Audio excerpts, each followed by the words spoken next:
I read the 4-Hour Workweek and got so excited I went out and hired VAs from India and thought I was gonna make a bajillion dollars. But then I lost 10 grand. In this video, I'm gonna tell you where I went wrong and how you can avoid making a 5-figure mistake like I did.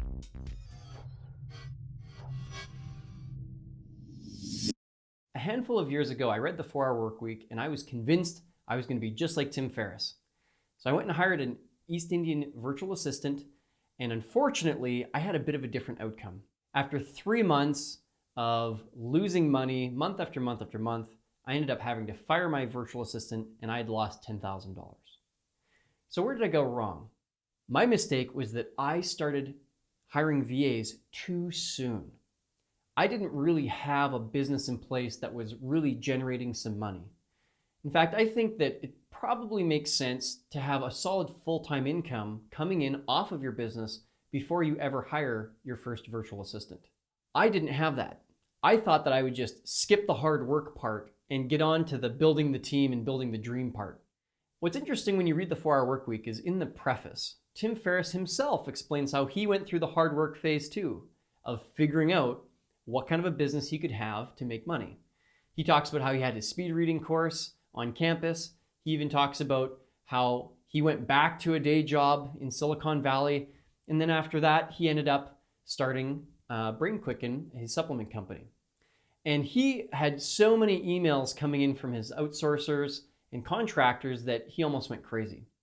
And so I think, in my own experience, it would have been really handy for me to read the 4-Hour Workweek and then to read a book called So Good They Can't Ignore You by Cal Newport. In So Good They Can't Ignore You, Cal really explains how you have to get marketable skills and or a marketable product, and only once you're solving problems and making money, then can you really build a business around it. And Cal's talking about both career for people who have a job, or it also applies to entrepreneurs.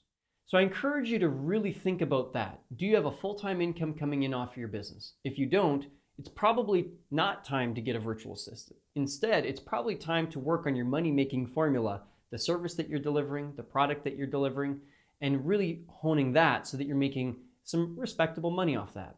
Then and only then is it time to scale up by having more people help you do your business. Because you know what? A system, the bigger it gets, it only magnifies the strengths or weaknesses of how good your business is. So if you've got a business that doesn't really make a lot of money, you're gonna really not make a lot of money if you have a bunch of virtual assistants. On the flip side, if you're making some good cash, maybe not $100,000 a year yet for yourself, but maybe 50, 60, 70, 80, 90, then that's a great time for you to start getting a virtual assistant to start taking some of those lower end tasks off your plate. And that's the time when you're really gonna see an acceleration. If you liked what you've learned today in this video, I encourage you to do a couple things. If you're watching this in YouTube, I encourage you to subscribe to our channel, maybe even like the video.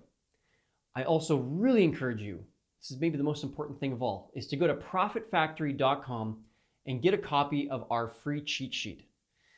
In that cheat sheet and training video, you're gonna get some incredible insight to really accelerate how fast you can systemize your business. Thank you so much. I'll see you in the next video.